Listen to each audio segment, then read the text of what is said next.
Welcome everybody to another episode of Sharing Your Journeys. So I'm actually quite hyped about this just because I'm finally getting to swing of things. And not only that, I'm gonna hype my amazing man Jared, also known as JJ, who's based in the USA, has become a really, really good friend of mine. And I finally got him on Sharing Your Journeys. I've been trying to make this happen for ages. Diaries have always kept clashing, but here we are. So, without further ado, Jared, hello, welcome. How are you doing? How are you doing? I'm great. Yeah. Thanks, Soni, for having me on. Oh, I'm so glad you're here. Right, so I'm not going to waste any more time because I want to get right into it. So, Jared, obviously, I know on your Instagram, you've obviously for a lot of people who may not know, you've shared most of your nylon story on there. Um, However, obviously, would you mind sharing with us here as to how it all began, where it started, how you're doing today, and if needs be, by the way, guys, we're probably going to do a part two, maybe part three, depending on how it goes. But yeah, if you would be kind enough to share your hosiery journey with us here. Yeah, absolutely. And Soni, not to be too formal, but just thank you so much for having me on. It's people like you, especially we're recording this during Pride Month, and um, I just really appreciate what you've done for the community, and putting your brand out there. I would even call it at risk to be able to um, help people like me feel seen. And now that we have a Mm, global platform like Instagram and all the other ones, we are changing perceptions. And so thank you so much. My hosiery journey begins actually, why don't we start right now? So these are my first Sony Panda above, let's just say like a 30 denier. So I'm wearing the black seamless 50s. mm, And as I'll just call it, part of my story is that I'm from the Midwest. For those international people, you have kind of like New York City, Midwest, and then you have what's called kind of west of the Mississippi, and then you have the West Coast. So I grew up in the Midwest on the north side, so maybe a 4 hour drive from Chicago, and then like maybe a 6 hour drive to New York City. Um, and so living in that Midwest, area, I would say that typically the slant would be conservative, but not necessarily where we're the most conservative here in the United States, which is I would argue the Southeast. And so I was born there in, I'll just say the early 80s, just had my birthday. So now I'm definitely above 40. And long story short, I moved out to Seattle, so Nylon, Seattle, in mm. 2006. And, so what happened in the Midwest and then what's happened here in Seattle, as it pertains to my, hosiery journey. And I would say that my initial initial remembrance was when I was at, and nobody really knows this, but I'm at that point now where I'm willing to share, which is I was in a therapy um, intensive. And so what that means is like over 60 hours of therapy over a single week. And they asked me, um, tell me your youngest child memory. And I just remember I have a vivid imagination. I am diagnosed as ADHD, so I have to disclaim those two things. So when I imagine myself, I actually pictured myself in my, I'm kind of doing it right now, in my living room of my house that I grew up in a crib, one of those like 1980s styles playpens, Mm. and just kind of like in your basic, 3 year old or 2 year old toddler stuff, like maybe even just a diaper. But all I remember is that my skin was like a rosy to a red, almost like a sunburned red. And that symbolized to me that I needed to be held. And I have skin to skin needs of just being held or elevated senses that I'll be honest, that my mom and dad probably couldn't have met. So I had excessive, comparatively, needs. And so based on that kind of grounding, I found it a little bit shocking when that just kind of instantly came out, based on this intensive. And then my first memory was I would always come home after church, and my mom bought me predominantly cotton socks and cotton underwear just for fun. I was in white regular briefs that got to throw my mom a little bit under the bus. She never really replaced that much, so like effectively like the worst underwear of all time, Mm-hmm. and especially as a sensory person. And all I can tell you is that those chafing shorts that women get, I could have really used those as a kid. But I digress. I would wear those nylon tuxedo socks after church on my hands. And there was just something about like this rubbing action and then, rubbing them on my, face and things like that, that for a child, I would say was a little bit kind of here in the States, we call it a little bit on the spectrum of sensory, Mm. where I obviously had some sensory desires. A couple extra years I was in church, and in the Midwest, church doesn't mean like you're being super groomed to be a super Christian, but effectively it's just a place where you tend to get more formal wear. We would go, I was in a very white privileged suburban neighborhood in Ohio, and we would go out a lot of times to a country club afterwards. So the family that we'd go with would wear, nicer clothes because we'd do that and then like a brunch. And I remember my mom's friend, for anonymity purposes, I'm just going to keep it simple. That's But fine. this person was wearing a red, probably beneath the knee or even just knee length. But when she crossed her legs like this, I just remember her wearing like ivory or lighter color tights. And of course, I knew tights before that, but I would say I was probably 6, 7, or 8 years old. And all I remember was literally being unable to focus on like even just the sermon or what was being said. It was just like a complete distraction of I need to touch that. And then that tension combined with obviously I'm not touching that, but it was Yeah. just this Yeah. obsession. And though I would say that was the inception of of kind of recognizing that my sensory journey precluded or preluded, and I have no problem disclaiming this, it's just not necessarily highlight on my Nylon Seattle blog, that Mm-hmm. when you go through puberty with that level of confusion, I'll call it, or baffling interests, it Yeah. became a fetish, um, and a kind of a prime number one sexual way that I would, engage with it from an intimacy standpoint, even more than thinking about people. And I'd like to kind of set that part aside. I'm happy to talk about that as much as you want, but I would say those two experiences Mm-hmm. were very fundamental because it showed me, and then getting back to kind of 2020-ish therapy, that, oh my God, the shame that I've been beating myself up of like, this is just a fetish that is a kink that when I'm working with a partner, definitely behind closed doors, private is some of the themes. Then it became just kind of a kink or like, hey, just occasionally, I did disclaim going into my marriage. I'm a divorced dad of three. Then with partners since then, it was like a want. So I'd raise it up early and say, hey, this is just, it's there. You need to know about this. Yeah. And then as things have progressed and with Nylon Seattle, it's it's a need. And I'll end my statement saying because it's a need and because I'm out there more than I've ever been publicly with my face now online, Yeah. I am so hugging and honoring that inner child and that had the red skin.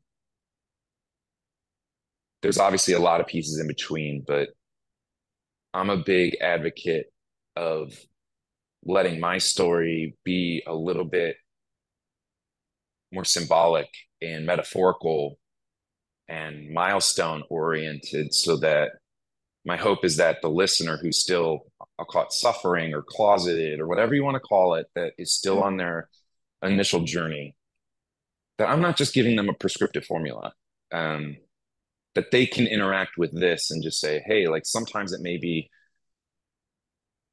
loving an earlier part of yourself. And that would be the genesis of me, which is I had to separate from myself to live a life that culture wanted, and then go back in time, meet that person. And that's really the genesis of Nylon Seattle. Wow. That is, I'm glad you really opened up about therapy and obviously intensive therapy. And I actually personally don't know anybody who's done intensive.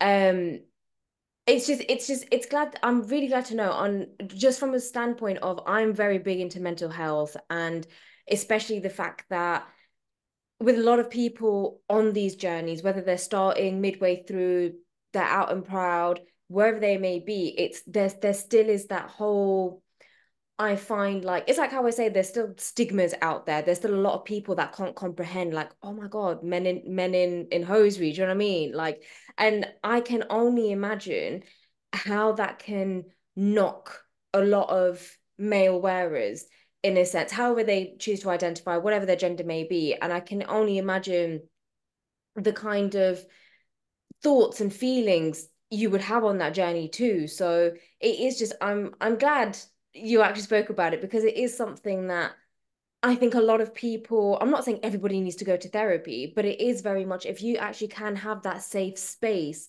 to really explore. Because there's one thing, obviously, talking to people like me and trying to get your story out there, but actually, it's having that safe space where you can be so vulnerable. You can share your deepest secrets in that safe space, and you can actually learn so much more just about yourself as well as your whole hosiery journey too. So yeah, I'm really glad you brought that up because I want a lot of men, especially because I know there's a lot of men who listen to this as well, just to know it's okay to actually do that. There is no shame. It's if anything, it's encouraged just to learn more about you and actually just explore you on a much kind of deeper level. So no, so that I just want to say just thank you for that because that was yeah, it's just nice to hear. I think it's really just it's lovely to hear. Um, what I I had did want one. to Can I add just one thing yeah, to yeah, of that course you and can, of course you also can. kind of include a question? Um, I love your branding through your Instagram. One of the things that I try to do, and I just want to clarify, but then there'll be a question with it, is I I identify as a bisexual homo romantic, which means I definitely am into women. I definitely am less physically initially into men, but also like I think with just kind of my emotional disposition, I tend to be more effeminate, and with that, I tend to be more attracted to men as a partner and a day to day. So I want to just say, for my story, I very much relate to my expression tends to be white privileged, heteronormative, cisgendered male. But I also want to say that I extend beyond that, that I have privilege. Happy Juneteenth, Juneteenth to everybody out there that celebrate. I can definitely do better. And I think the question I would have for you is it's kind of like corporations. You are a corporation, whether you like it or not, Sony. So Mm, I think one of my natural questions about people who kind of dive as far in about supporting people in their diversity, whether it's a cisgendered male who will wear women's and cross dress not only mm, behind closed doors, but maybe on a work trip yeah. and relate there. Can you maybe talk about you as a person and how you engage with your business and where those things around like changing perceptions? Because one could argue that you're just doing it for marketing. Mm, One could argue that you're just doing it for business. One can yeah. just argue that you're just trying to make people feel good so that they buy more products. So can you maybe Mm. take a minute to maybe just from a loving place, like because I think there's a lot of purity there to give you that minute or two to kind of explain that. Yeah, sure. So yeah, I totally get where you're coming from. And I think for me, yes, obviously I have a business and I love what I do, but it stems, you know what? So in terms of my business and changing perceptions and everything, in terms of like supporting anybody who wears hosiery, it comes from my previous Instagram, which was obviously now closed. But when I did have my Soni Panda Instagram, it was the amount of men that I spoke to, an amount of like, cross dressers, the amount of transgenders, everybody basically, the amount of different people that I spoke to, I realized that, do you know what? There was, and I think this is where I kind of wanted to make a change somewhere. So I realized there's a lot of people and they're so hidden and they didn't know how to express themselves, and obviously naturally they'll come to me thinking, okay, well, she wears hosiery, she's quite loud and proud about it. Let's speak to her and get her thoughts on it. So there was obviously that validation aspect that a lot of people needed, which is completely fine. But one thing that drove me to have my own business is not just about selling amazing hosiery, the fact that like I've handpicked everything. It is very much it's giving a base to people. It's basically it's me using that voice that I've managed to create in this amazing community and actually do good from it. Actually help those who don't have a voice. And hence why I want to start sharing your journeys. It was very much, the community, has given me so much for over the over like 15 years that I've been doing this. And it was very much, well, actually, how can I help give back to the community? So, and that's why I wanted to actually be an advocate for everybody who does wear hosiery, however you identify, however you dress, however you may be. It was very much, yes, okay, I have a business, but none of this, what I do, is ever a marketing technique. What I do, it literally comes from my heart. It is because people have helped me so much in terms of understanding where they come from. Like I'll happily say, like I was very close-minded to it. I didn't understand men wearing hosiery. And the more and more I spoke to people, it was, wow, do you know what? There is there is something there, but their voice is not being heard. And to me, it's like, well, actually, if I hadn't felt like if my voice was never heard, I would feel X amount of weight. And I put myself in their shoes. And I think that was my big thing was, do you know what? Let me do something for those people wherever they are in their journey, wherever they're just exploring, they don't know, they don't like, oh my gosh, up to like, you know what, yes, I'm loud and proud, but I still need that validation. I still would appreciate a voice that I have in such a, a really big voice in the community. And it's like, oh my God, if Soni's saying that, like, wow, like I know I've definitely got her backing. And it's not even just an ego thing or, anything. It's just something I've always wanted to do. I've been very much a person who wants to help others wherever I can, however I can, because I've come from a place where I wish I was helped when I was younger and I never was. And I've always had to pull myself out of things all the time.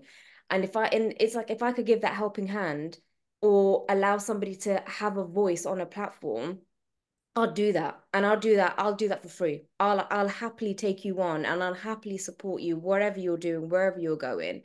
So for me, it's never a marketing thing and jumping on a hype because everybody's doing gender inclusive. For me, it's genuinely from the bottom of my heart. I want to be there for people. I want people to know the fact that they always have me in their corner to be a listening ear, to be a sounding board, to just have conversations with. And just like you, I'm educating myself so much more as well, with especially with the LGBTQIA plus community. It's just I'm learning every day just so I can be a better person for them. So yeah, without rambling on too much, yeah. Yeah, that's my standpoint on it. I'm gonna put like a 3 second like pregnant pause for the listener and for myself of just I share that story. So that is my story. So I'll just take whatever you just said through my lens. Nothing to add. Um, I'm doing this to the detriment of my, arguably the detriment to my higher ability, to the detriment of my family, to the exposure and vulnerability of my family, Mm, to the vulnerability and exposure to my former partner, um, and past partners, I guess you could argue. And even with this year's Pride, I'm still in processing, but, I took on a big, I'll call it familial discovery about my journey as my parents have been involved in it in the last year or two. If you've been following, um, I wore tights for my greater family in the house where we were having, US Thanksgiving. And Mm. my future sister-in-law, she wore with me. And so there's some solidarity there. And Yeah. I love her deeply. And so I'm very excited and wish, one of my brothers and her a very fruitful marriage. And I'm going to be headed out there next week. And just very, very excited. So I think probably either by the time this comes out, they'll be married. So cheers with an air or maybe a fake cup of coffee, but it is really coffee to them. And if you're just seeing this on YouTube or listening to it, I really suggest that you go to Soni's page and listen to her Sheer Thoughts podcasts with Chucks because there's gems in there, but it is authentic. I Mm. mean, the unity and diversity, because I will admit, when I came out with all the grooming of my family and the grooming of kind of conservative Christian culture, Mm. I knew how scary. And also, I'm kind of a sex averse person, obviously, because with puberty, I never really felt like I was lusting for people. Mm. So my sexual journey kind of started in that post divorce standpoint, especially now that I was like, well, let me explore the male side. Yeah. And so my unity and diversity means a lot of exploration on my side. And I don't want to really name names, but effectively across the spectrum, even men who Instagram in a completely head to toe feminine wardrobe, makeup, styling, Mm. but still identify in all aspects. And so the rainbow really does represent, I believe that I'm on the flag somewhere, even with hosiery. I think this is my stance. Like I'm open to the concept that fetish kink, including tights, is also on the flag. And I don't think we really state that because I've joked, but also I'm very semi-serious that I do believe there's like a tights sexual, where it is material. When I say material, it's such a large part of my pie chart of my intimacy. It's Yeah. not everything, but it's definitely more than your common person, I would say, with the kink, that Yeah. it is who I am in a way, balanced with more of like a pansexual, which is just somebody who's romantically based on friendship and emotion. But I'd be discounting both of those if I just said I was tight sexual or if I just said I was pansexual. Plus, I'm not communicating well with, any type of partner. So unity and diversity is elevating and getting out over my proverbial skis and risking myself in order to discover. A good example this month was I interviewed a sheer socks guy because I was Mm. projecting sexual things onto that community. And I was like, Yeah. no, no, no, no, no. And this was all internal stuff. Let's talk. And so just like you, Sony, we've talked very much in private Yeah. because I don't want to be about the vanity of this. I want to Yeah. be about like how can I get better? And so I know we're not really talking about my story and this is turning into like a pod, but I think these are important groundworks Yeah. that my story steeps in. No, I hear that. I do hear that. I was just gonna say, like, oh my God, honestly, so this is one thing with me and JJ. We could talk for hours. We could actually talk for hours. And quickly, it's now literally literally coming to the end. So what I did want to say, Jared, so we're definitely going to do a second part. You know what? Hands down, I'm not even Sure. questioning it. It's happening. So obviously we'll figure out dates when people, so then obviously we'll get the video and the audio out for Spotify. But one thing I do want to ask you, and it's something that obviously I ask everybody when we close out, if you could leave a message for everybody watching and listening, what would your message be? I'm thinking because it's a very, very important question.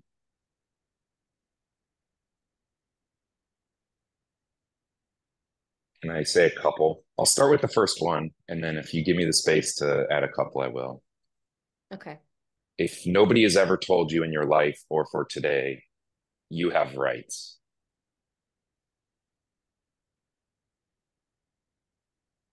I like that. I like that.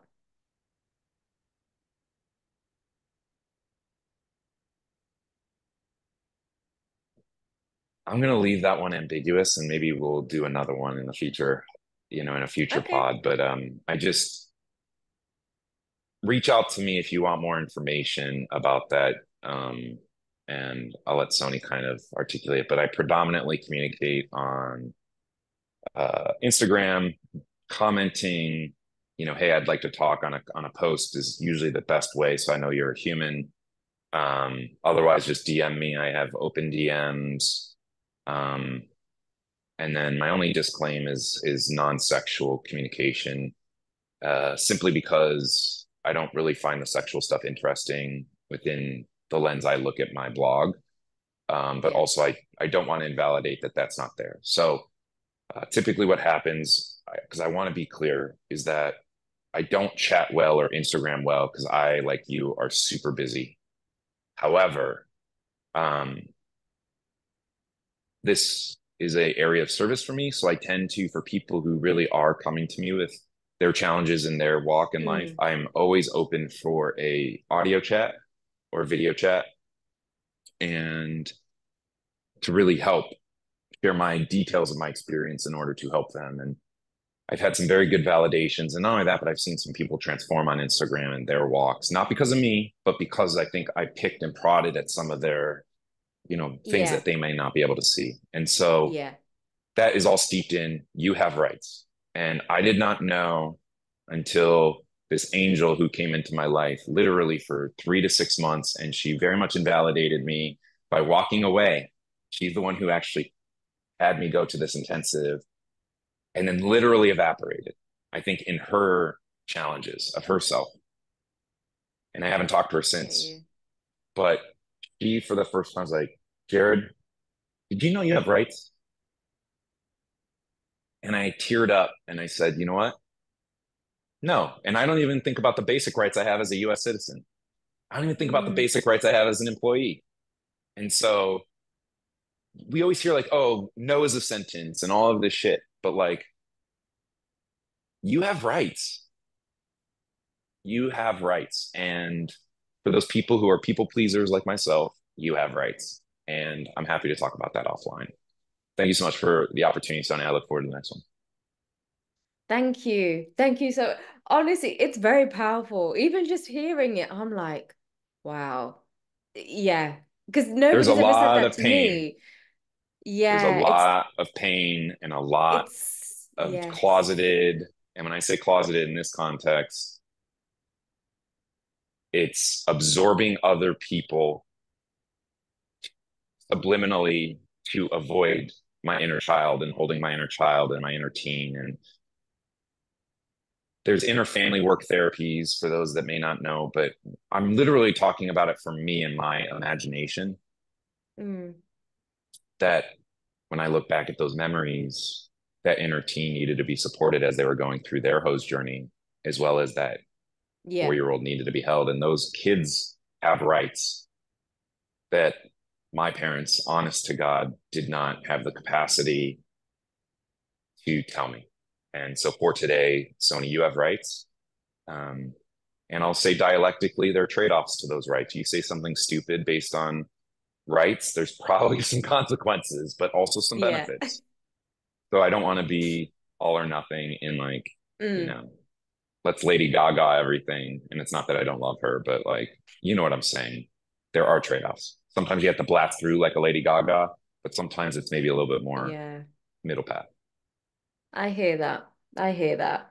Well, And thank thank you you. so much. Honestly, thank you so much for coming on. And even just sharing that insight, like even now, it's like, oh my God, I can't wait to do the second part because I want to be able to delve with you. So yeah, so watch this space, everybody, because yes, second part is going to be happening and hopefully it'll be coming soon. I won't be leaving it for ages and ages like I normally do. So but yeah, but thank you so much, Jared, for coming on. It's been such a pleasure having you. I've really, really appreciated your conversation today. And yeah, and I'll definitely book I'll definitely book in your diary for part two as well after this as well, just so we've got it in the works. We've got it in the Yeah. works. So And happy Pride, everybody, for those that, celebrate it and for those that are afraid of it and for everybody in between and for those that can't can't yet even envision themselves. I see you, but not only that, but this platform by Sony sees you. And it's not about me. I take this very seriously. Like, this helps me just as much as it helps you. And so I feel like you can entrust Sony with those communications, whether private or public. So leave a comment, Yeah, like, yeah, and subscribe. I'll say it so she yeah, doesn't have to. yeah. There we go. Thank you. And Chucks, let's go, baby. Like, come on, Oh man. Like, I love you gosh. too. So, thank you so much Yeah. for working with Sony to on the Sheer Thoughts as well. And I know you're in a season as well, so I send vibes. Also, the Love and Nylon sending vibes, and then for the other platforms, even Pantyhose King, all of those people before me, Nice Hose, and gave her pantyhose, and Oscar here in Seattle. All of those people, what I think what this Mama wore, and Lady B, Yes. Yes. There's Junius, so all of many those beautiful shout outs. And I'm people. sorry, like we can cut this out, but just that's the credits. Those are the credits as well of like I'm just one speck in the universe of this journey, and anything I can do to help Yeah. is what brings me joy and satisfaction in this current state until I can truly get home to myself. So thank you so much for that platform. I'll see you Thank next you, one. Jared. Cheers. Yes. Bye. Thank you, Jared. We'll see you soon.